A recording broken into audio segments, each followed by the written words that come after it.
I'll let the last few people get settled and then we'll begin. All right. Good afternoon. My name is Jarvis Givens, and I'm an assistant professor here at the Harvard Graduate School of Education and the Suzanne Young Murray Assistant Professor at the Radcliffe Institute. My research and teaching fall at the intersection of the history of American education, 19th and 20th century African American history, and critical theories on race and schooling, which is why it is a pleasure to welcome you to this afternoon's Askwith Forum. And in particular, I'd like to extend a warm welcome to any newly admitted HGSE students. I know there's some that might be here in the room. Congratulations. But also some of the participants that are here for the symposium on the future of Black institutions, as well as members of BEAM, the Black Educators Alliance of Massachusetts. And we're pleased that Edith Bazile, the president of BEAM, will be a discussant during this afternoon's forum. I'd also like to welcome all of you who are joining us via live stream. And I'm delighted this evening to welcome back an outstanding alum of HGSE, Emory Professor Vanessa Siddle Walker, who is president-elect of AERA, the American Educational Research Association. But before more formal introductions, I would like to say a few brief words about the Askwith Forum for those who are joining us for the first time. The Askwith Forum brings leaders in the field of education to campus to share knowledge, experience, and insights. This forum was established to strengthen the intellectual life of the school through the exchange of ideas, conversation, and debate. Topics are initiated by faculty, students, and alumni and aim to address the highest priority challenges facing education. The forums are also a way to open our doors to welcome members of the greater Harvard community and the general public. And so next Tuesday, we will host Pulitzer Prize-winning journalist and author Ron Susskind, who will talk about innovative techniques he has been developing to address autism. His Emmy-winning documentary, Life Animated, about his autistic son, Owen, will be screened here at HGSE tomorrow afternoon. It is a heartwarming story of love and education and what those things can make possible. For more information on this and other Askwith forums, please stop by our Askwith table outside just in front of this auditorium or visit our website. And now some words toward an introduction. To say that it is an honor to introduce our speaker this afternoon would be an absolute understatement. I encountered Professor Siddle Walker's scholarship in the spring of my first year as a doctoral student at UC Berkeley. I did not enter graduate school to study questions related to education at all. I was pursuing a PhD in African diaspora studies to answer questions that were on my mind about Black masculinities and social movements in African American communities. All of this changed, however, after reading Professor Siddle Walker's field-shifting book, Their Highest Potential, which was published in 1996. I was struck by the culture and character of this high-achieving Black school she wrote so beautifully about in rural North Carolina during Jim Crow. But more specifically, I was perplexed by the resemblance to the small Black parochial school I myself had attended during the 1990s and early 2000s in Compton, California. It didn't make sense. At least at the time, it didn't. These schools could not be further apart in time and geographic location. But after completing a small number of oral histories for this class, I learned that many of the teachers who taught me had grown up in segregated schools themselves, from places like Baton Rouge, Louisiana, and Grenada, Mississippi, even North Carolina. They brought with them a pedagogical model they themselves had inherited. As we know, migration narratives are not only about leaving things behind, they are also about things we carry with us to new places. I asked my former educators why the principal required students at this K-8 school to sing the Black National Anthem and recite poems by Langston Hughes every single morning. One of them responded, quote, "She was just doing what she knew," end quote. This was their way of saying that she, the school's principal, borrowed from the inventory of her own education in Louisiana, putting into practice things she knew to be good and important. This is all to say, I became deeply fascinated with the heritage of Black education that I encountered in Professor Siddle Walker's work. There were things that happened in segregated Black schools that until Professor Siddle Walker's book had only been thinly appreciated. Certainly scholars like Jacqueline Irving and Michael Folt and a few others highlighted the professional lives and impact of Black teachers, but the way Vanessa told the story, however, forced us to see the life in these people, their human striving and the political exercise that was their teaching. In fact, in a very poignant way, this book reminded us that there is a human experience at the center of education that we must always contend with. All of her books have done this while patching together in stunning literary form the world in which Black students and teachers were living and striving. After Their Highest Potential, Professor Siddle Walker published Hello Professor, which documents the unique leadership position of Black principals in segregated schools and communities in which they were situated. The network of activity of Black principals detailed in this book is a precursor to her most recent text, The Lost Education of Horace Tate. And as we will learn today, the underground world of Black educators often entailed more than your typical school activities, but instead looked more like a secret society of educators plotting to initiate a new world order.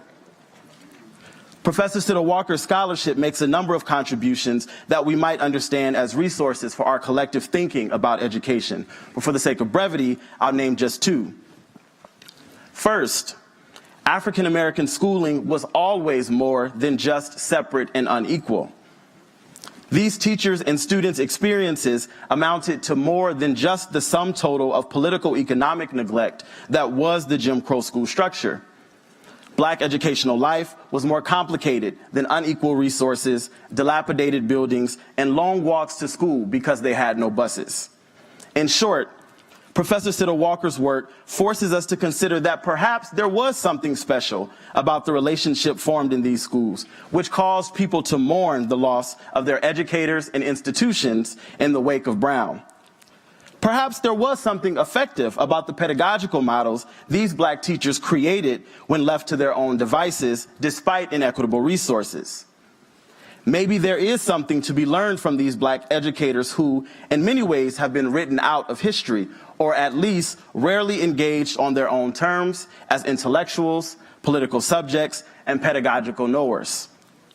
This brings me to the second and final point. Black teachers, having been alienated from the mainstream educational sector, developed their own set of professional standards. Sometimes these things were borrowed from cutting-edge research in schools of education, like the one we're sitting in today, and other times there were ideas borrowed and put into practice from Black intellectuals and political leaders. But usually, it was some combination of the two. Collectively, Vanessa's 25 years of research on Black segregated schools document how these learning communities oftentimes became much, much more than what white Jim Crow authorities expected them to be. Careful not to paint a glorified picture of the utter violence that was racial segregation, she captures what Black teachers, students, and communities understood to be good and valuable in their schools. The research that Professor Siddle Walker will share today forces us to reconsider much of what we thought we knew about the Brown versus Board of Education decision in 1954. Both the journey leading to the verdict, but also what would take place in its aftermath. Until this book, there was no way to fully assess or appreciate the losses that occurred alongside the gains of desegregation. And so I'm excited about the conversations that will surely be in response to this book and her presentation today. And now a very brief note on her professional accolades. Vanessa Siddle Walker is the Samuel Candler Dobbs Professor of African American and Educational Studies at Emory University and the President-elect of the American Educational Research Association, AERA. Her research has garnered a number of awards, including the prestigious Grawemeyer Award for Education and the AERA Early Career Award. In addition, She has received awards from the Conference of Southern Graduate Schools, the American Education Studies Association, and 3 awards from AERA divisions, including Best New Female Scholar, Best New Book, and Outstanding Book. Vanessa earned her BA in Education from the University of North Carolina, Chapel Hill, and went on to earn her Master's of Education and Educational Doctorate right here at the Harvard Graduate School of Education. And now, as mentioned before, Edith Bazile will join Professor Siddle Walker immediately after her presentation. Edith is the president of the Black Educators Alliance of Massachusetts, and BEAM's mission is to provide support to educators and to improve academic performance of all children, but particularly students of color. Bazile spent much of her career in the Boston Public Schools. She possesses extensive experience in pre-K through 12 general and special education, and has received many awards as an educator, including a Service Excellence Award for her outstanding work at Boston Public Schools, a school district she herself graduated from, having grown up in Roxbury, where I now live. Edith has also served as an adjunct faculty at the University of Massachusetts Boston Graduate School of Education, and we look forward to welcoming Edith on stage immediately after Professor Siddle Walker's presentation. But for now, ladies and gentlemen, please join me in welcoming our speaker, Professor Vanessa Siddle Walker.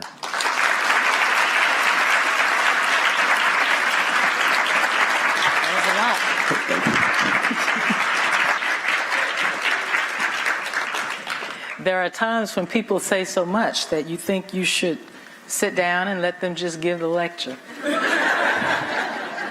I felt a little like that, Jarvis. In fact, I'm going to turn the page on my first script because there's no need to say that. I want to thank all of you for taking the time to come out this afternoon. It's a beautiful day in Boston, wow, and reasonably warm. There are a lot of things that you could be doing. I appreciate the fact that you would take the time to come and do something as boring as history, as antiquated as segregation, and sometimes perhaps, as we might think about it, is irrelevant for the problems we're trying to solve today. So the fact that you would care enough to come, I appreciate it. I also want to say thanks. It is very humbling to be invited back to where you did your training. I'm looking out in the audience and I'm seeing professors of my former dean, and I'm sure there are others that I haven't seen. When you are in front of the people who gave you your degree, it makes you wonder, do I really want to stand here and talk or not? But it's not just the people who made it possible for me to receive the degree who taught me, but also the people here today who took the time, Jarvis and others, to have me welcome back. I appreciate that so very much, and I'm grateful to be here. So let's get started. One thing I learned that I didn't know when I was a student is that the Askwith Forum is very tightly scripted. Jody makes sure you do everything by the minute. And I didn't know that. And I have a fear that she might have some kind of electric something up here that will actually physically pull me off the stage if I go over the time. So I want to try to be respectful of what she said. I didn't understand why recently, after my graduation, I returned to North Carolina, and there were black people saying, we had a good school. I hate to see them getting rid of that building. We had such a great school. You know, I had my fancy doctorate. I'd read all the literature. What are these black people talking about? I mean, I couldn't figure out what they were talking about. They were people that I'd known, some of them, when I was growing up, but the words that they said just didn't fit the intellectual box that I had at the time. Segregated schools were bad. The teachers were bad, right? I mean, it's the script that had been written, and nothing really good happened for black children until we desegregated them into white schools. So why didn't the black people seem to know this? And what did they mean when they said their schools were good? I decided to do something I would later call historical ethnography, but I will confess to you that on the onset, I had a very simple research question. What are these black people talking about? I don't know. What are they talking about? I don't understand. I don't understand this at all. It became their highest potential, and I thought after having, hey, Teresa, I thought after having written about it and discovered the resilience of the communities and the ways in which the school became more than the school boards ever intended, Bullock's notion of unintended consequences, I thought that I knew something about the schools. So 12 or so years into my writing on segregated schools, I'm ready to go do something else, because after all, what else could there be to know about segregated schools? And then I met this man, Horace Edward Tate. The year was 2000, and I'd violated pretty much every regiment that you should take into account when you're doing an elite interview that I would teach my students not to do. I did pretty much everything wrong, and yet he managed to agree to meet with me and took a great deal of time with me on that first day. We were back in the place that he called the building. If you look behind the house, you'll see part of a brick structure in the back. That was the building that was built in 1961. The Georgia Teachers and Education Association had built that building, and there we met on the second level, and it looks to this day just like it would have looked in 1961. Furniture, and for those of you old enough, remember we're a colorful people, green carpet, yellow flowers, right? I mean, everything's in place as it was at that time. I'd been told I needed to talk to him, but I couldn't figure out why. So he was the executive director of the Black Teachers Association. So what? Well, and I started asking him questions, you know, the kind of questions we ask. Can you tell me about the work you were doing? And Horace Tate launched into stories about Dark Roads, Thurgood Marshall, suing the school board. I'm trying to think, I thought you were a principal. What do you know about Thurgood Marshall? You in Greensboro, Georgia, 2 hours away. What do you mean you were driving in the middle of the night to pick up Charles Harper and meeting by a bridge with some water with the funeral home director to put Mr. Harper in his car so you could go and pretend not to be at the meeting? What are you talking about? It was the same kind of aha, a sense of, I don't know what you're talking about, much as it was with CCTS when I started their highest potential. I don't know what it is these people think was good, but I'm going to try to figure it out. With Dr. Tate, it was the same thing. I have no box to put in what you're talking about. But I'm going to keep talking to you until I can figure it out. You'll know how to put it together, he said one day, not long before he died. And I wanted to tell him, no, I won't know how to put it together. I don't know what you're talking about. We've been talking for almost 2 years at this point, and I couldn't make what he was saying fit anything. Even what I thought I knew. When he talked about coming up through the ranks and the secret meetings, you see him at the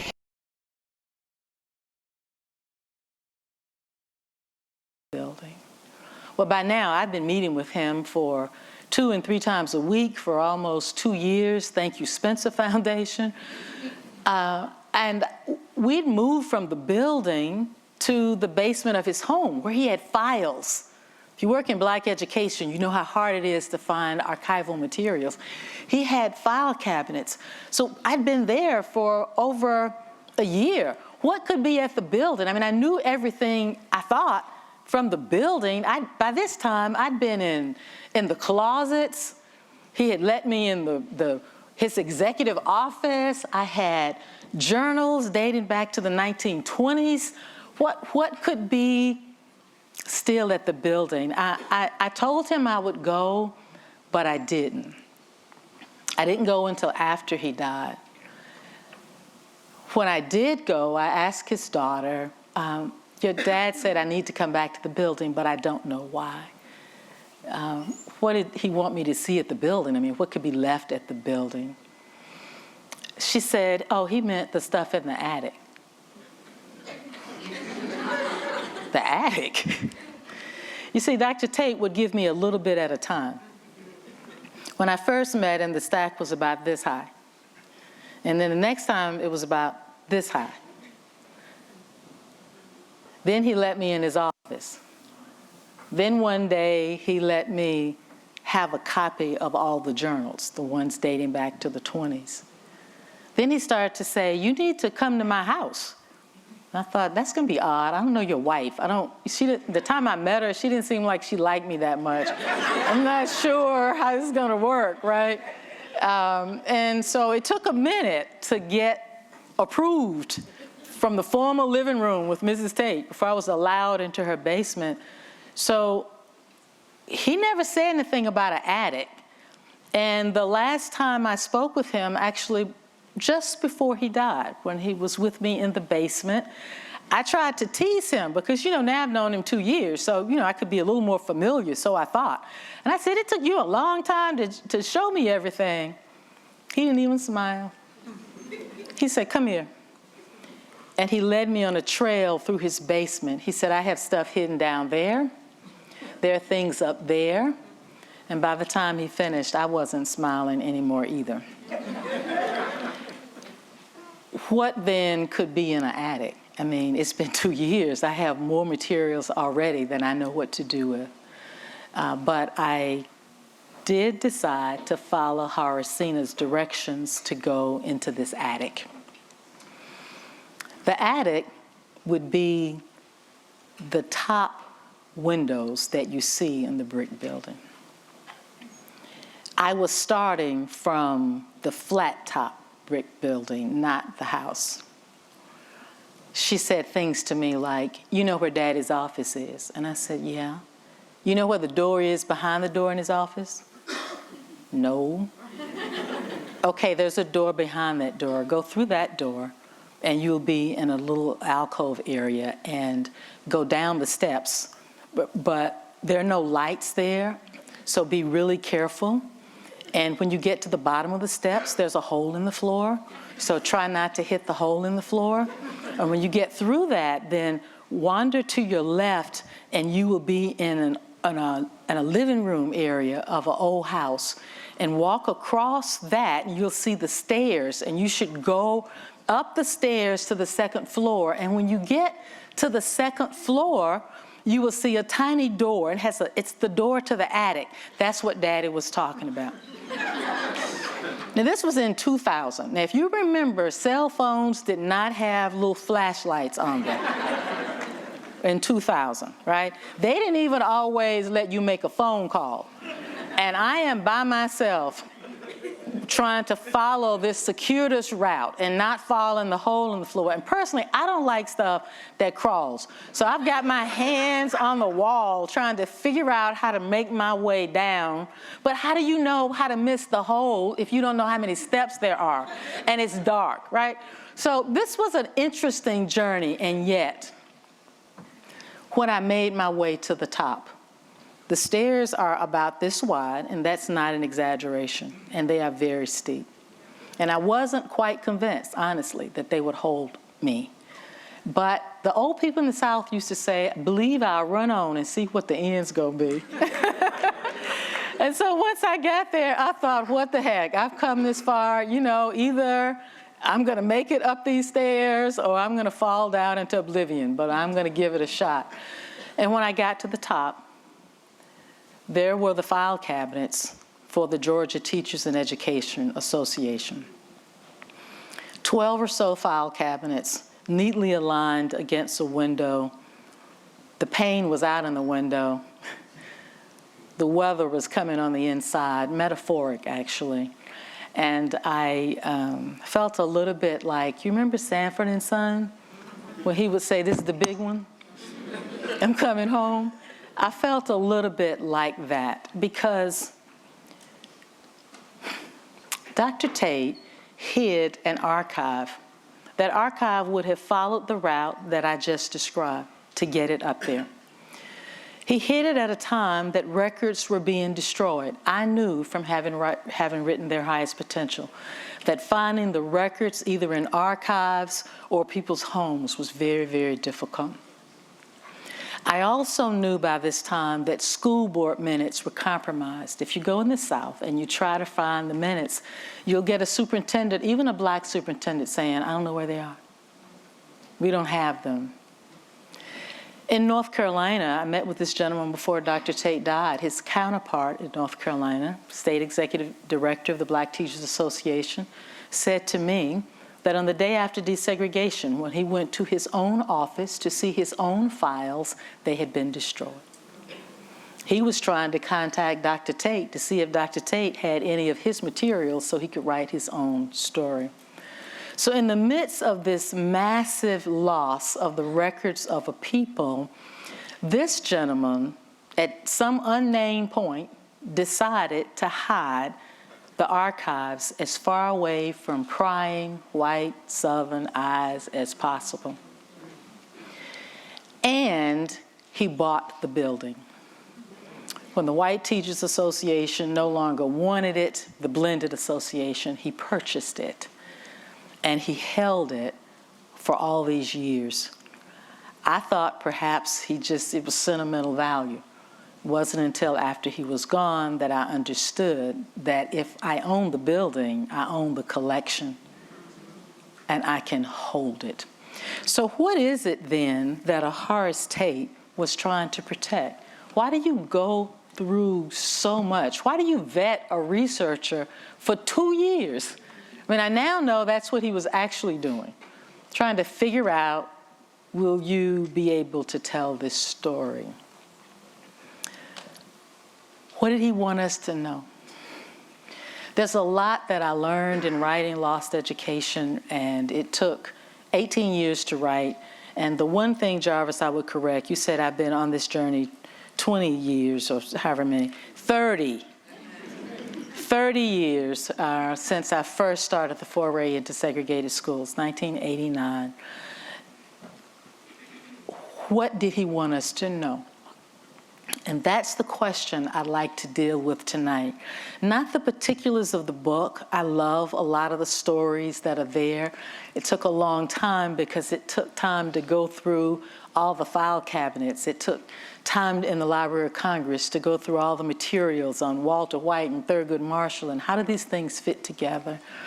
It took interviews. It took a long time. But what I wanted to do today is to elevate, if I could, above the individual stories and get at what I think is the meat of the message. What is it that they really were trying to make sure another generation would know and understand?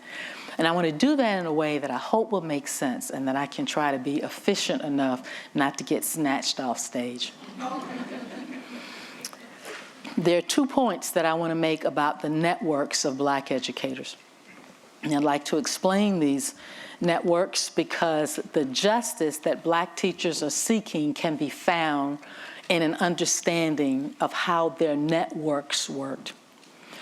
Why did historians write that Black teachers, as Richard Kluger writes in Simple Justice, were as worthless, quoting a newspaper editor, were as worthless to the cause as the most worthless of citizens? Why do we get that record? We often get that record because we look for Black teachers as individuals.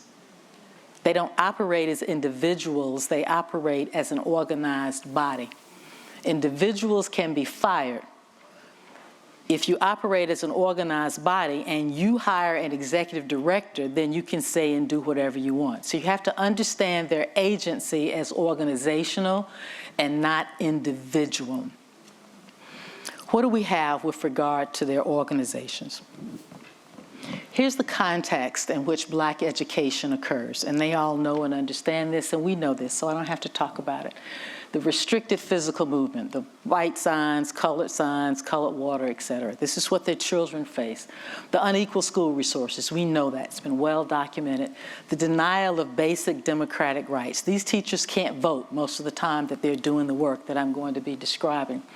But in the midst of this space, Black educators create their own pedagogical, organizational, networked world. It exists parallel to the white education organizations, and it looks like those organizations in terms of its structure, but it differs in their beliefs about what they should be doing and the ways in which they operate. So we see here on the national level the two organizations that they create. These will make sense to you when I tell you what their counterparts are. They can't be a part of NEA, so they create the American Teachers Association, right? So we can have our own way of having our national meetings and talking about the things that are important to us and that matter. We can't be part of the Southern Association, the accrediting body in the South, so we create our own body, which they actually call the ASS Association. I wish I had asked them about the emphasis on the ASS Association, but I never did, but that's what they actually call it. I was corrected several times. That is if you can pronounce it correctly, the ASS Association. The people and ideas on this national level always go back and forth. So when you read their documents, you see them, the same interchange of ideas is going back and forth. And the black intellectual elite, for lack of a better term, are very much a part of these conversations. So you see the Du Boises, the Horace Mann Bonds, all of the people, the ideas that we think about from this period. Now, in every state, you have a set of meetings that looks like what I've run down the side. And again, this looks like the white association. There's nothing profound about it except what they're doing within a structure that makes people think that they're just talking about, I don't know, literacy. Every state has a state meeting once a year with the teachers from across the state. And you've got literally thousands of black educators who are part of these annual state meetings. The states have regional meetings, and I think there's a map in the book, shows you the regions of Georgia. There are spaces in there where you'll have more than 8,000 black teachers involved in the 11 regional meetings, right? So this is a big deal. So you go to your state meeting, you go to your meetings within your particular region. You've got your local meetings, teacher study groups at schools and beyond schools, and you've got your state publications. The idea is that in this mix, we're going to talk about the ideas that we think are most significant for black education. So if I had time, I would trace the ideas down through this network. So you can take something like testing, and you can see them talking about it at the national meetings. You can see them at the state, and you can carry it all the way down to their publications and to their teacher study groups and into their schools. So it's a very structured way of disseminating ideas throughout. We see it in guidance, we see it in testing, we see it in, oh my gracious, we see it, I'm having a senior moment. We see it in guidance, we see it in testing. Let's talk about democracy. We see it in democracy, civics training. Anything that I identified in their highest potential, you can see those ideas in these networks. And every southern state has the same networks. And the people are constantly meeting together. And this is why the schools across the South look the same. So when Jarvis talks about my teachers at my school, and they'd come from, what was it, Mississippi? Because Mississippi had the same structure. I've got some of their journals as well. They had the same structure as Georgia, North Carolina, and Virginia, and all of these places. So when you have people meeting constantly and continuously together, you get the delivery of an understanding about what we're doing for black students that everybody commonly embraces. It's why when I finished their highest potential, I would go places, and if there were black people in the audience who were old enough, at the end of the lecture, somebody would say, I went to a school just like that. And I was trying to think, well, how did everybody go to this? I thought Mr. Dillard was special. Do you mean there were lots of people who wanted their children to reach their highest potential? I mean, and they would use the exact same language, and you see it across geography and across time. And it happens because of this network.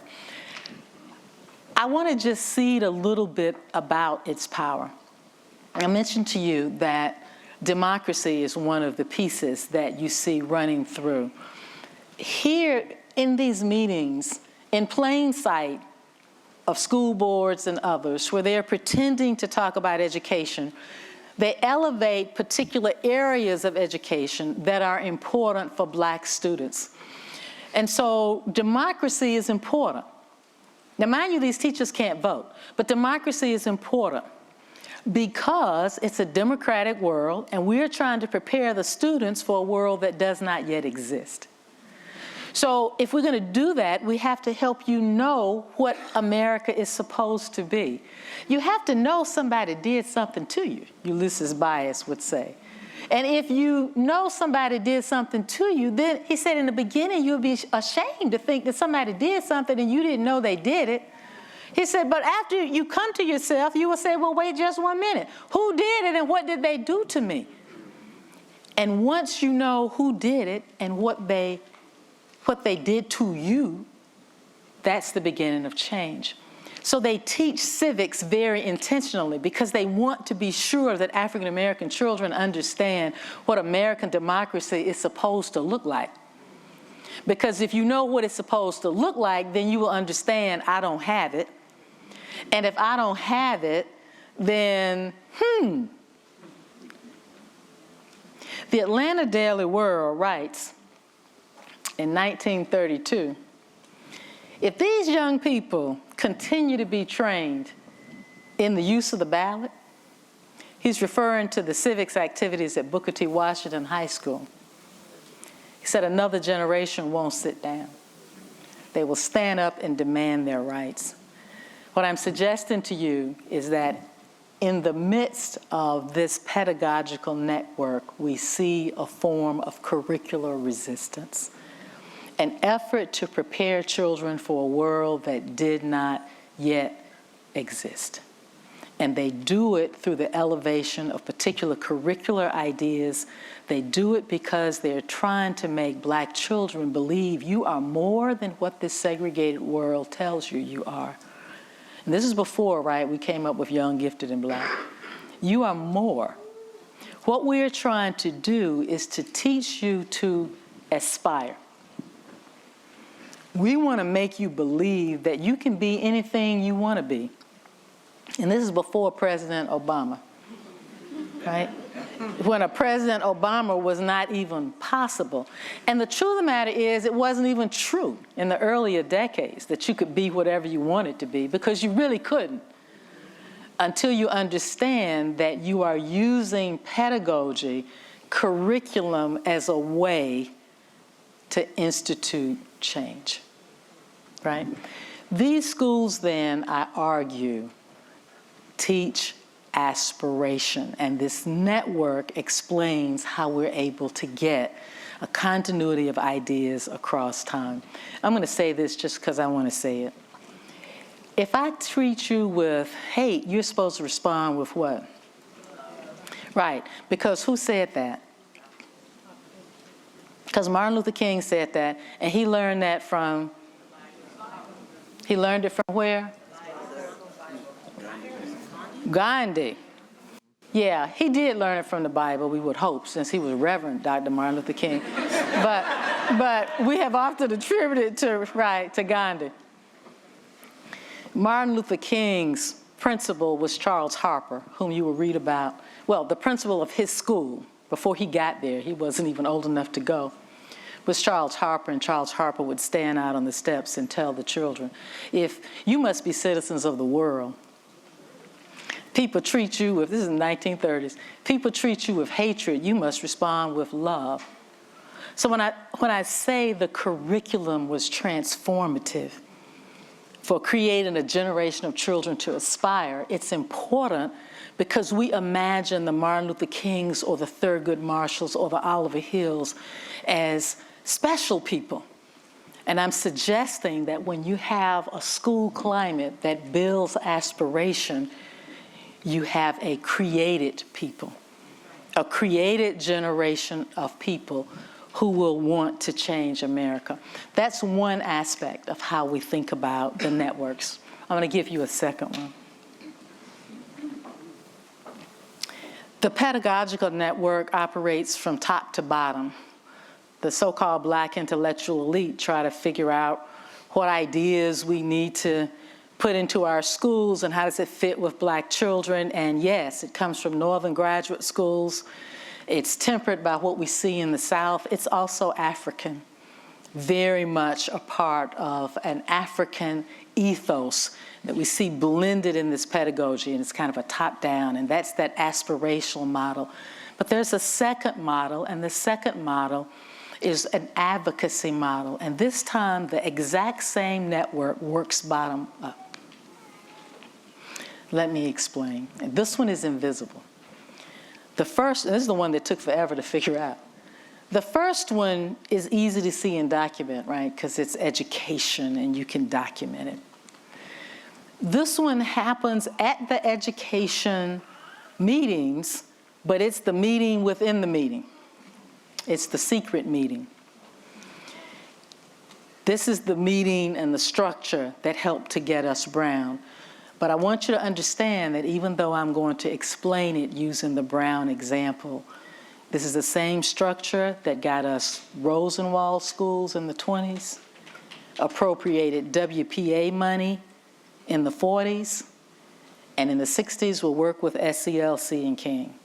So it's not bound just to Brown, but let's just use Brown today. How do we get Brown v. Board of Education? Smart attorneys, and they were smart. I mean, Thurgood Marshall's my hero. Smart attorneys, courageous parents. That's the narrative that we've been told. And I'm going to suggest that Black educators stood right in the middle of that narrative and connected these people, and then stepped back to show you how they did it. The way Brown was supposed to have worked was that we would have the executive board of the NAACP craft a strategy. They would communicate that strategy through the national offices, the state councils, and into the local branches, and the local branches would bring forth the cases, okay, the suits. That's the way it's supposed to happen. Local branches are supposed to know about students' needs and the conditions and the parents and the communities, and this is the way it would run, and this is how we wrote about it and how we thought about it. But here's the problem. The NAACP, notwithstanding the effort by James Weldon Johnson and also Charles Houston to try to create this structure, couldn't make it happen, not in the South.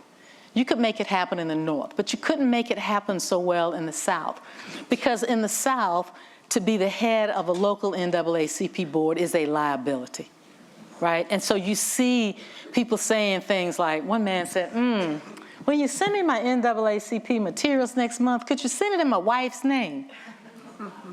Now, I don't know if he was trying to get rid of her, or what the problem was, or, she's just obviously, the woman is less threatening. I'm not saying he was really trying to get rid of his wife, but I'm saying they had to play all kinds of games. And you see NAACP chapters start and stop, start and stop, start and stop, right? Because it's difficult to get them going. And I think there are reasons for that I can't go into today. But to give a sample, the national office sometimes perhaps doesn't fully understand the risks that are involved in the local places. So you'll have the national office say something like, well, can't you all just go down and tell the sheriff the man didn't do it? And just go tell him he didn't do it. And the local people write back, no, we don't want to be hanging from a tree. They don't say this, but you can see it embedded. I don't want to be hanging from a tree next week. No, we cannot go tell them this, not in the 1920s, right? Not in the 1930s. So the structure that they want, they can't fully create. They don't have it in the South. Who has it? The teachers. The teachers have the structure. And the teachers use this structure to be able to get the agency to the NAACP in ways that will allow us to bring forth these cases. In real time, those at the very top, ATA Association, later in CASTA, which is the National Council of Officers of State Teacher Associations, are all back and forth in conversations with the lawyers, the NAACP, right? So on a kind of massive organizational, institutional level. The state executive secretaries are also a part of these conversations. But the memo that Thurgood Marshall writes telling local NAACP chapters how they should behave to bring a case, instead of going to the local branches, actually winds up in the hands of the state executive secretary. The state executive secretary, through their meetings of the teachers, the regional meetings, the local meetings, et cetera, gets this information to local principals. If you think about it, it's perfectly logical. Thurgood Marshall does not know where to go to find who will litigate in the South, but a local principal does. The principal, meeting on the dark roads, as I'd later figure out, right, gets the information. It all has to be very secretive, takes it directly to the state executive secretary, and this is how you get the letters like Charles Harper writing, the then executive secretary, writing to Thurgood Marshall, "My dear Thurgood, as you have been useful to us in the past, we need you to help us again. The Georgia Teachers and Education Association is getting ready to move in on these school boards, and we need you to do X, Y, Z. In the first paragraph, say so-and-so and so-and-so. In the second paragraph, leave that open because we know what we want to put in there. Some places we're doing transportation and some places we're doing facilities, so you just leave that open. And at the end, you tell them we're going to take them to court if they don't do what they say they're going to do." When the cases come out, they look like this. When you read it in the newspaper, school suit may cost millions. This is a reference to Irwin County, but if you go to the Irwin County NAACP local files, which I have done, they're not doing a thing. A baby contest, I mean, I'm not saying they're not doing anything, but they're not doing this suit. Sometimes they hadn't even paid their money when the suit was being brought. It's a trick. So West African trickster motif. Mr. Hunt says, we are victims, he was one of the early executive directors, we are victims of people who do crooked thinking. And if you are victims of people who do crooked thinking, you need to do straight thinking. He said, you can't have mental puttering. You gotta figure it out. Or to use Ulysses Bias's terms, you gotta leapfrog. See where people are going and hop over them. The teachers cannot let it be widely known what they are doing. They will lose their jobs, as is documented with Horace Tate in the book, and many others. It can't be public. The NAACP wants the publicity because it's the national advocacy group.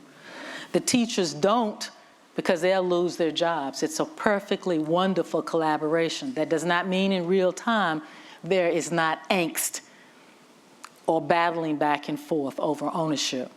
It just means they manage to make the collaboration work beautifully.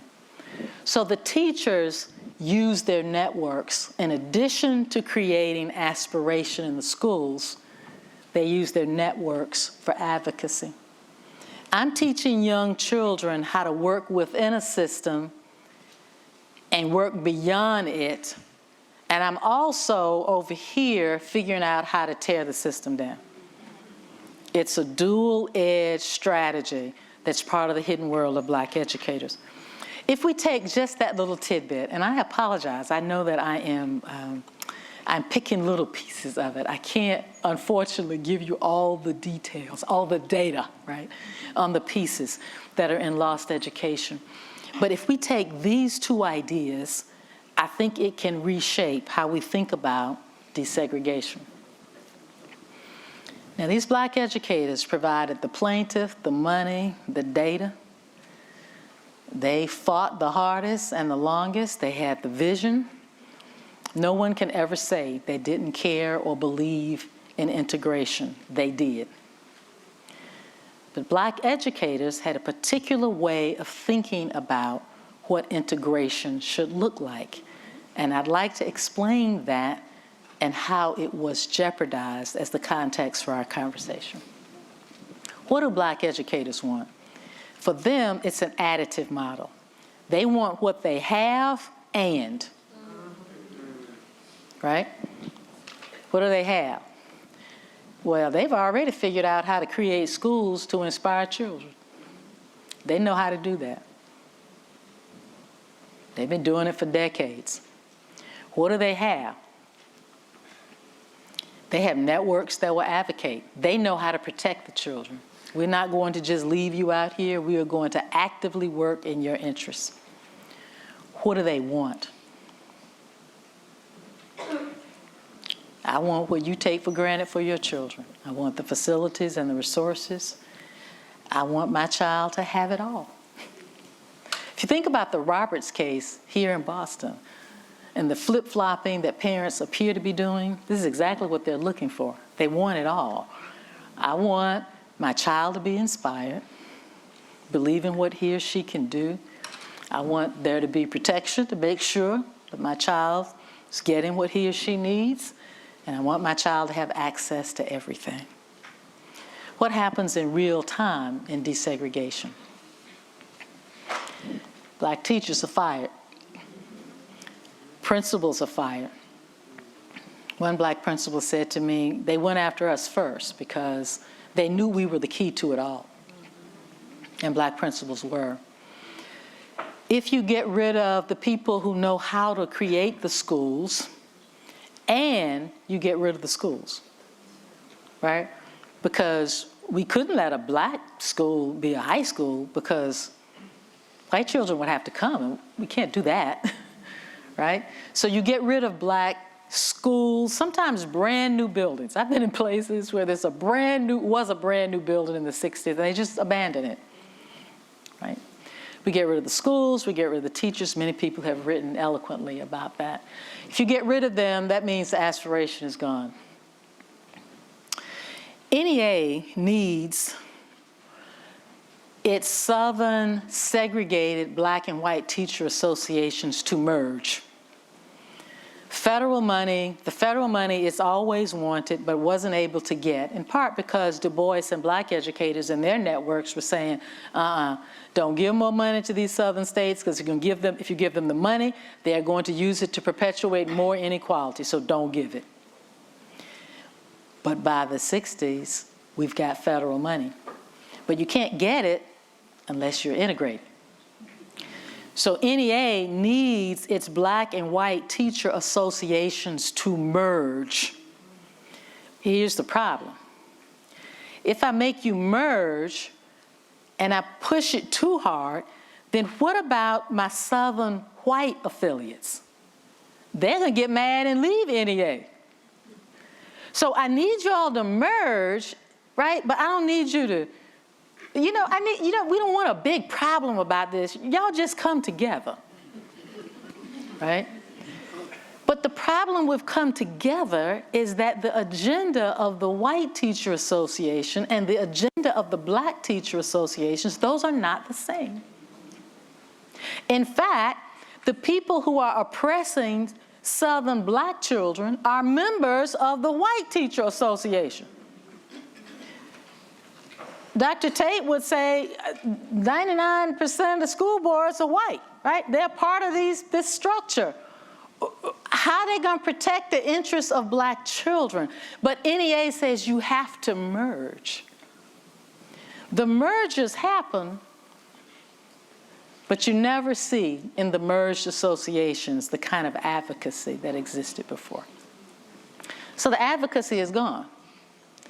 And we all know that notwithstanding the access that we were supposed to have been given in 1970, we never had full access.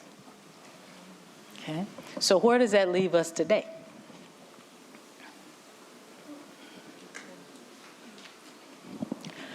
Well, there's a desegregation reality.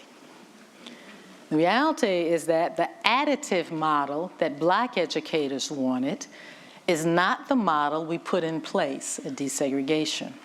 We did an exchange model. You give up these things, and we'll give you this. Only we didn't get full access in 1970, and as we know, we have less access today than we had in 1970. Now, what do we do with all of this? I'm not saying integration is bad. I am Exhibit A for why America needed to integrate. It was right for America to integrate. We had to. What I am saying is that the method that we integrated was wrong. That we intentionally took a decision that was designed to help black children and make it serve the interests of white children. It's a kind of desegregation compromise, if you will. For those of you who love history, you know we talk a lot about Hayes's Compromise and the impact that it had on the South when the North turned its back. But we have never taken on the kind of compromises that went on between 1968 and 1970 that allowed desegregation to happen in name, but not in ideology. And so some people escaped and did well. I'm one of those people, and a lot of people in my generation. But the fact that I escaped does not mean there weren't a lot of people as smart and smarter than I am who could have gone a lot further. But if you have a desegregation compromise, one that says we will use the language of integration, call it desegregation. We'll use desegregation language while allowing local control, right? Then we've got it in language, but we're not overseeing the practices. This was damning and difficult for any number of black children. Dr. Tate said it well. He said, you know, I have fought for desegregation. I fought against segregation my entire life and done everything I could to eradicate it. But in seeking to integrate, we must not accept a second-class integration, because a second-class integration is evil, no matter who says otherwise. He says, who's going to teach these black boys and girls that they can be anything they want to be? Who's going, he says, in 50 years, they're not even going to know we existed. Who's going to advocate for the children? Well, let's say it like somebody that you would know better, W.E.B. Du Bois. In the 25 or 50 years, while school boards are not fulfilling the mandate, what will happen to the souls of the children? I think this is the place where we are today, and I think it's important because we need to rethink the script for what we're doing. Not the script of should we do it, but the script of how should we do it? And we need to ask ourselves, are children being inspired today? Is there aspiration? When I look at the stats, I see a lot to suggest they're not. When we think about, are there structures to advocate? I see individuals working very hard.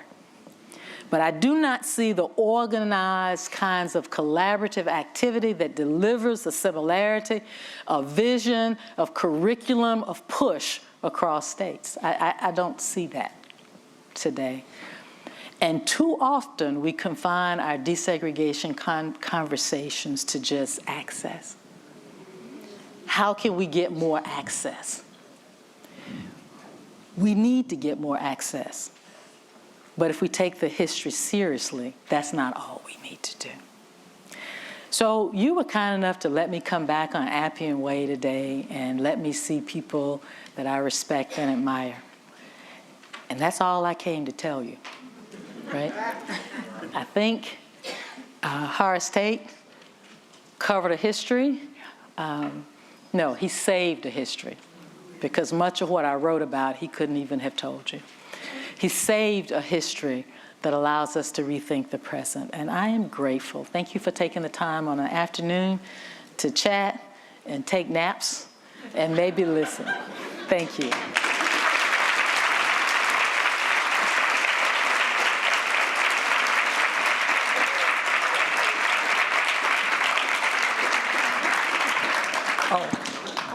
Right, yeah.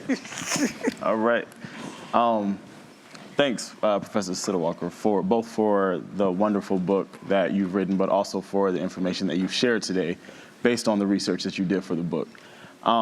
As mentioned before, we have Edith Bazile here, who's the president of the Black Educators Alliance of Massachusetts.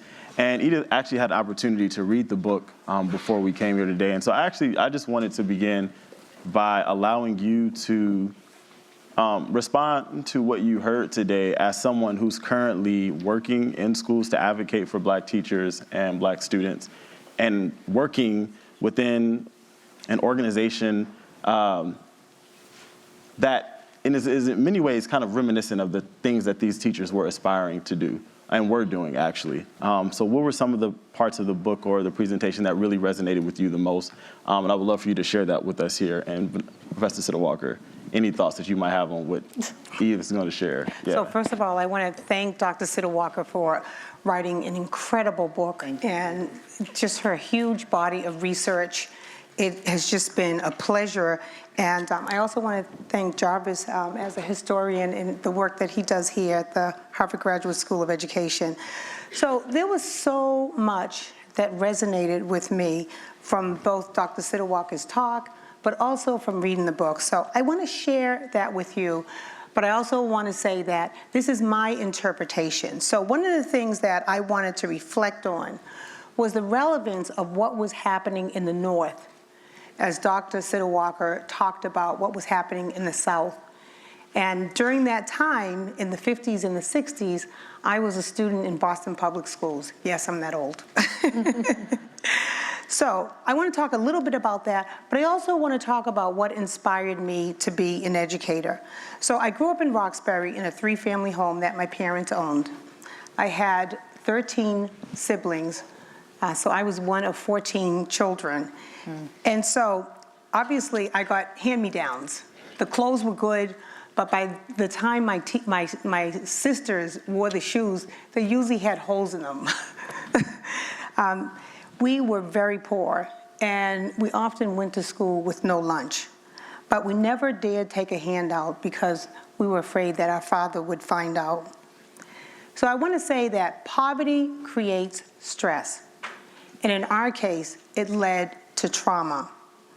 And this trauma was compounded by the fact that when I was in school, otherwise well-meaning teachers who didn't look like me, didn't really understand my journey, or were not interested in my story.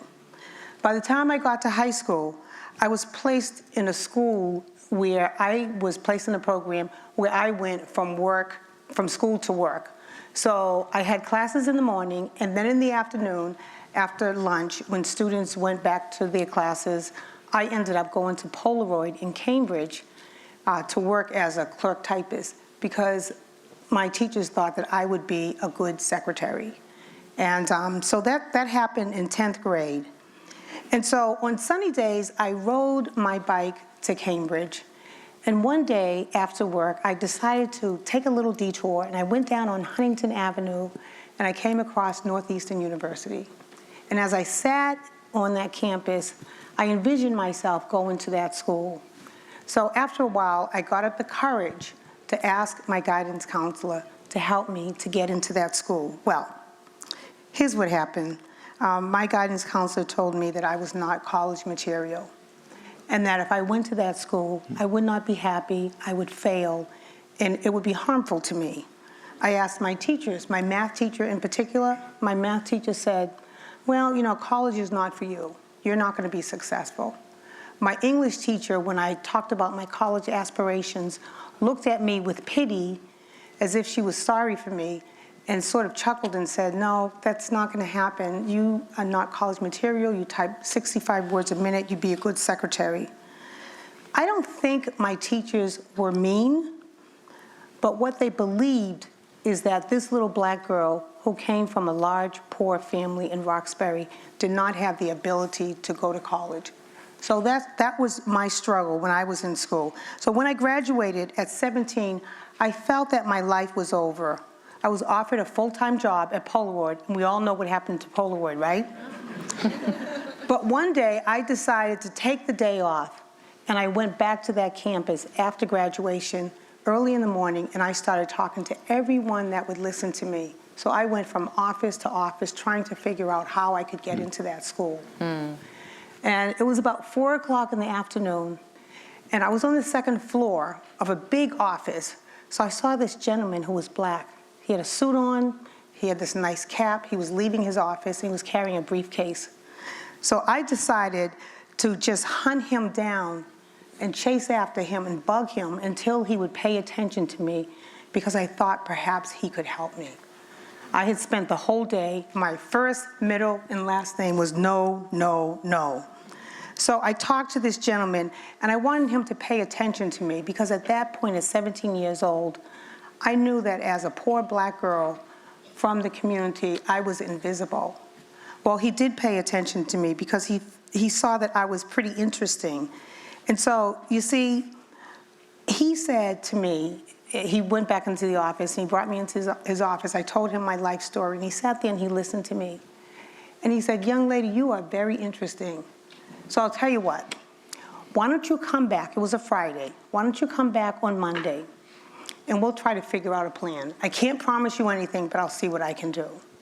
So I went back on Monday, and we sat down and had a conversation. And he said, well, I'll tell you what, you're interesting, you seem very determined. If you bring me your transcript in a couple of days, I'll see what I can do. I'll take a look, and I'll see what I can do. So I went to Beacon Street, which is where school committee headquarters was, and I got my transcript.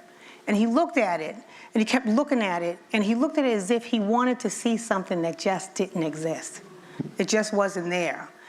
And he said, well, and I said, well, can I go? You have my transcript. Can I go to college now? Can you accept me? He says, well, you haven't had enough math, and you hadn't had enough English. So I didn't really take algebra. I had lower level math, and my English teacher generally put on an album. I don't know if you guys know about that vinyl thing that's round. And, played the Shakespeare plays, and we followed along in the book while she sat and read a newspaper. So that was my education. Wow. So he said, well, I'll tell you what, MIT has some remedial courses. If you take a math course, it was calculus, and you take a literature course, and you get at least a B, come back and we'll see what we can do. So at that point, I had informed Polaroid, I'm going to college, so I'm not going to take the job full time. They offered me a full-time job. And so they gave me a party, but I ended up going back and asking them, well, I have to take these courses. Do you think I can just work over the summer so I could pay for my courses so I can go to college? So I ended up working full-time at Polaroid, 9 to 5, and then from 6 to 10, I went to MIT and took these remedial courses, and I got an A in both courses. Wow.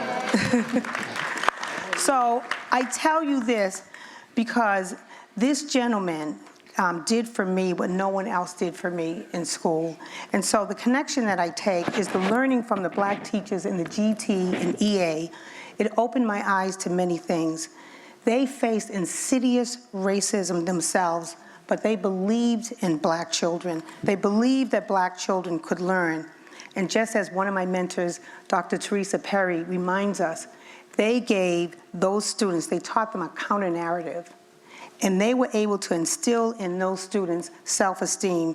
They challenged them with content, and they exposed them to rich historical contributions and achievements of people who looked like them. So they built their self-esteem and taught them to chase their dreams with a sense of urgency to prepare black students, as Dr. Siddle Walker said, for a world that did not yet exist, a world where they would have full citizenship. Sadly, that continues to be elusive in our schools today. However, today, we do need highly qualified teachers who are passionate about educating students and can do so with a sense of urgency and eliminate the pipelines, the school to prison pipeline and the school to graveyard pipelines.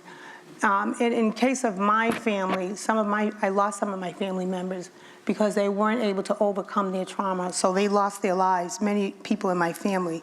So I see parallels in this and in my post-secondary education where I encountered a Black educator, Dean Ronald Latham at Northeastern University, who believed in me, who gave me a chance to reinvent myself and become the educator that my teachers in Boston Public Schools did not believe I could be.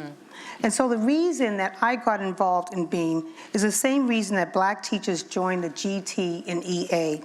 I recognize the research from Johns Hopkins University about the benefits of Black teachers. But I want to say that this research was articulated 100 years ago by Dr. Carter G. Woodson, who graduated from this prestigious institution. So this is not anything new, but the fact that our voices as Black historians, the voices of Black historians have not been validated or heard is what makes Dr. Siddle Walker's book so powerful and so important. The information in The Lost Education of Howard Tate is a gift, and it provides a platform for educators today to think about an organizing strategy, a collective organizing strategy that they can use for a platform to get together and really instill in our children the type of education that they need in order to make it in today's society.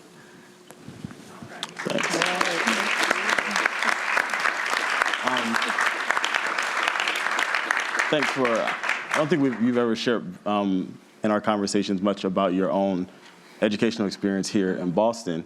But I actually think that it's a very fascinating narrative to think about the history, because there is a history of Black teachers organizing in Boston, but there's a way, the chronology of that aligns in a very interesting kind of way. I wonder if you have anything to share about that, Professor Siddle Walker.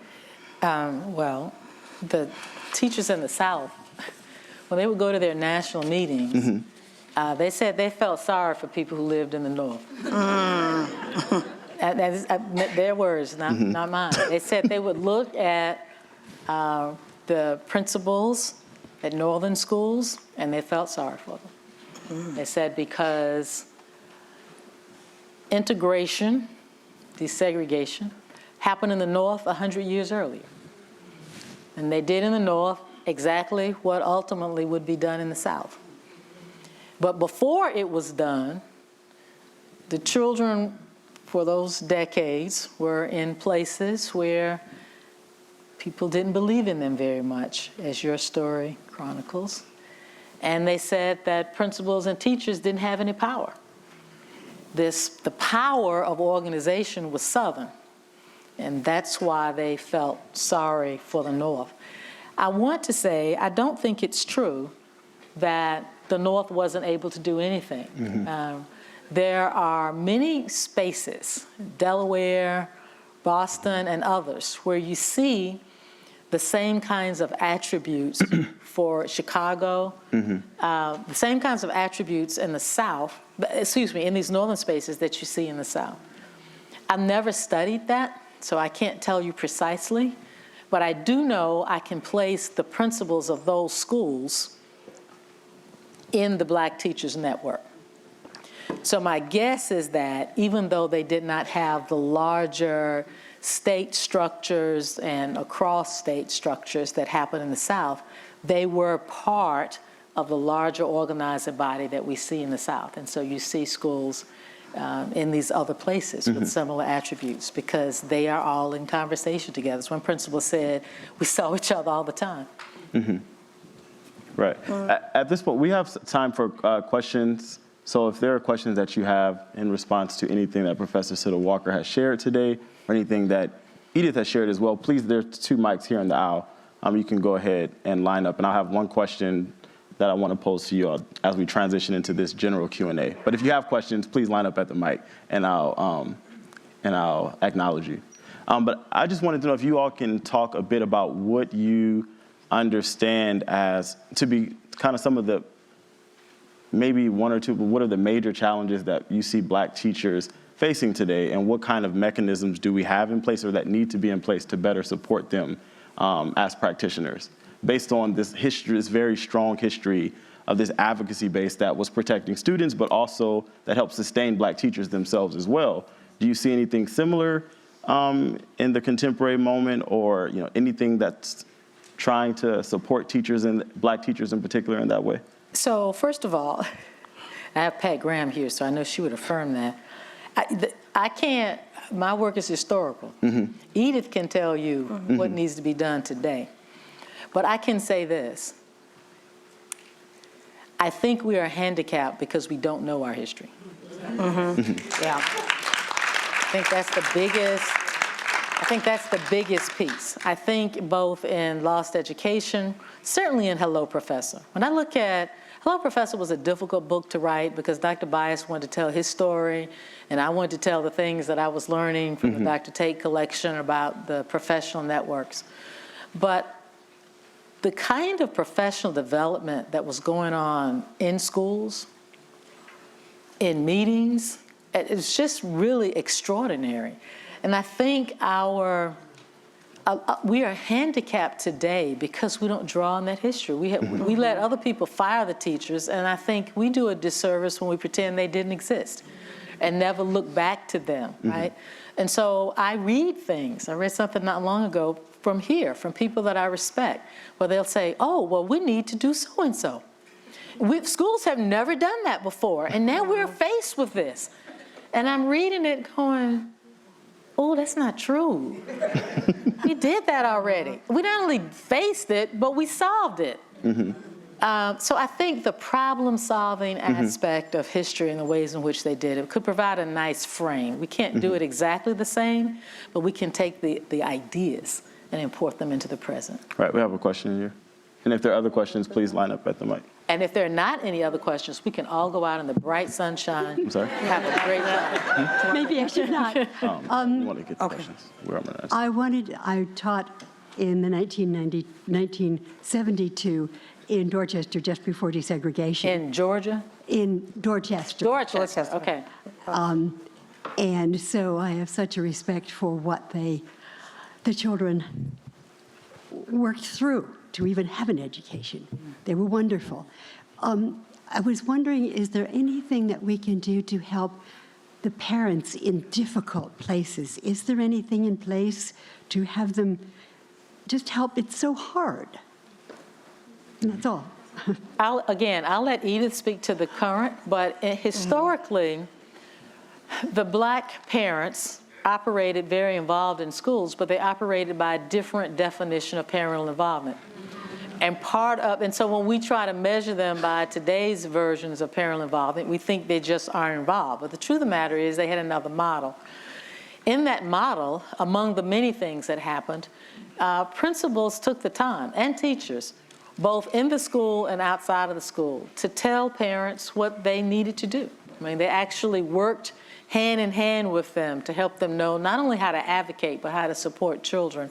And so this model of, to say teaching parents sounds a little pejorative, and so I hate to use it that way, but the truth of the matter is they did have parents who had low literacy levels, and so you had to figure out how to help parents know how to help children. And this is part of what we see Black educators taking on historically.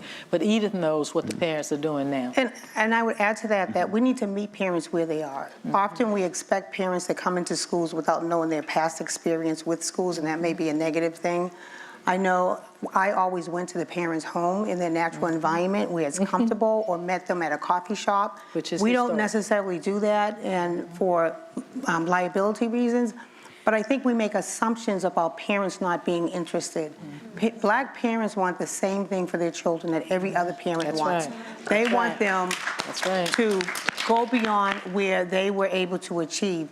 So I think that if we look at what is happening in Boston right now, for example, with Build BPS, parents know that decisions are made and then they are engaged after the decision is already made. We don't give parents' agency. We don't recognize that they are the first educators of their children. I always say to parents, we have your children 6 hours a day, you have your child 18 hours plus the weekend. They're the experts. So in that regard, how do we reach parents? And we need to get from them what they need. We need to have an honest, candid conversation in a place that's comfortable for them so that they feel empowered. We have a lot of work to do with that regard. Just one, I'm sorry. And then after this quick response, then we'll take 2 of the questions and then respond to them briefly. One piece I think that's important to add to what Edith just said is that before, the schools buffered the larger society, right? So the society said what you can't do, and the schools reconstructed that message to say what you can do, and then work with parents to help that happen. I often wonder today if schools actually restructure the negative messages that the society gives about who the children are, or they reinforce them. Yeah. And we wonder why Black parents come to school today angry, right? There's no longer the cooperative mechanism, but rather a sense of, you're trying to hurt my child. And we see them come in anger, and then when they're angry, schools turn them off because, well, it's just another mad Black parent, without understanding, right, what's happening there. Okay, so I want to get, if you can ask 2 questions quickly because we're running short on time. So ask this question, I'll take the question from this mic, and then this mic, and then I'll allow them to respond. I wish we were not running short on time, but since we are, I first of all want to thank you very much. Thank you. Dr. Siddle Walker. Thank you. I am a product of the Horace Tate's regime, growing up in Macon, Georgia, and hearing that name since I was in grade school. Oh, wow. And coming through, as I listened to you, I just got full. And I thank you so much. Thank you. Thank you. When I was clearing out my mother's house just to piggyback something, I found 2 of her membership cards. She was part of the Colored Parents Teachers Association. Which, Mr. Hunt. And Henry Hunt? That's right, Yes, Mr. Henry Hunt. And parents were very involved. But as far as the desegregation piece goes, I did my doctoral research looking at the human relations administrators, as they were called, and they were expected to make us make nice. Everything you said, I haven't read the book, but everything you said was on target. And desegregation at best, I think, is the term to be used, because integration was not what happened. Except it's what they wanted. In the That's way what that they they wanted. right. My high school teacher, when the year came, we desegregated 1 year at a time. And my high school teacher decided that I should not go. And some people in the community didn't understand why. These people had never gone to predominantly white institutions, but they knew intuitively. The wisdom was, we're not going to let you be battered. My sister went. I'm sorry. 2 years afterwards. Just is there a question? Because we're running out of time. And I would like to know if you have talked with some of the young people as well. My sister went and virtually had a nervous breakdown because the advocacy and the acceptance, none of that was there. And I'd like to know if you ever had a chance to talk with any of the products of those first few years of desegregation. I talk with them in Georgia informally. Okay. I've not done research beyond 1970, but from my conversations, I know that you're right. I also, in the book, Dr. Tate and others chronicle what's happening in the 60s, and you see some of the breakdowns beginning before 70. And the same thing up here in the north now. Very briefly, the next, your question, very brief, and then your question, very brief, please. How you doing? Thank you for being here. Thank you for all of your work. Thank you. I am a Boston Public Schools teacher, and I am some of my students that I work with in this room. I'm one of those teachers that you look at me, you know I'm Black. You hear me down the hall, you know I'm Black. I come in school in my traditional garb, like I am very much about my people, about my ancestors. As I move forward through my career, I recognize that it's becoming increasingly more and more difficult to get our students to actually buy in to the appreciation of their history, to buy into understanding these narratives, understanding the powerful people that have paved the way for them to have a free and public education. And I wanted to know what advice you have to offer to teachers who are in the classroom who may be presenting this information to students and they're upset or confused about why we're still talking about it because this is old. I had a conversation yesterday with a group of students and we were talking about the benefits of black educators. And one of the students responded like, why are we even still talking about this? Like, this is old. Like, we know I'm black, you're not black, I'm brown, he's white, and we all got red blood. Like, why are we still talking about this? And what do you suggest that we do to steep them more into it? Because they're fully aware of their president, they're fully aware of the political climate that they're in, and when I say aware, they have access to that information. But so see, you all are I'm gonna get the shock that that Vanessa was talking about earlier because we have to be quick on time. So I think we got the spirit of your question. I'm gonna take this question really quickly and then I'm gonna let them respond. Yeah. Gotcha. Yeah. Good afternoon. I know that man, so I'm with him. Hey, there you go, brother. My name is Shirley Jones-Luke, and I am also a Boston Public Schools teacher. And, yep, that's right. Yeah. I teach English, and I also try to be one of those teachers for my students that tries to do that subversive teaching, because I know that my students of color aren't getting what they need to really know to navigate and move through the world once they reach adulthood.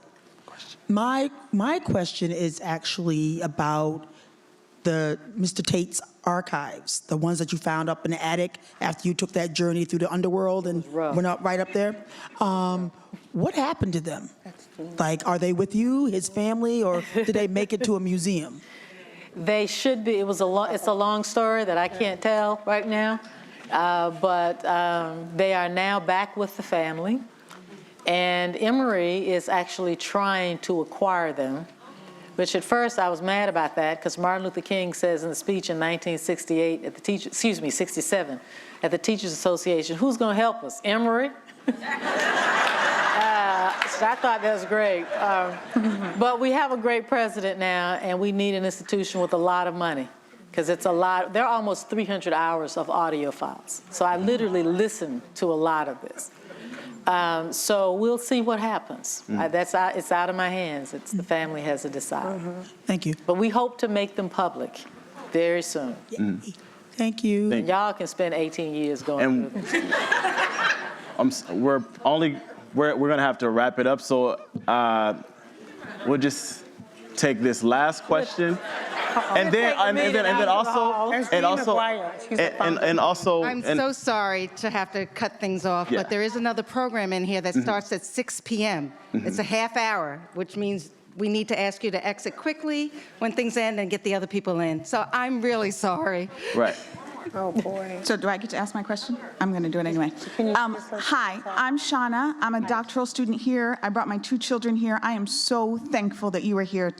I am the granddaughter of graduates of Orangeburg, of South Carolina State in Orangeburg, right? And so I'm asking you this question to say, you don't talk about HBCUs and the education programs and the ways that they held on to the memory and the pedagogical training that Black teachers in the South had. I wonder if you could just say a few words about that, and thank you so much for your work and the ways that you have honored the people who have done this work, because I know it through my blood. So thank you. Thank you. No time today, but I do allude to it, and well, not allude to it. I take you to Fort Valley through Horace Tate. And Fort Valley is an exemplar of what we see across HBCUs. So you can go and see Horace Mann Bond mentoring him, and Du Bois talking about Hunt, and very much a part of it. All right, if you can join me in giving a round of applause. Thank you.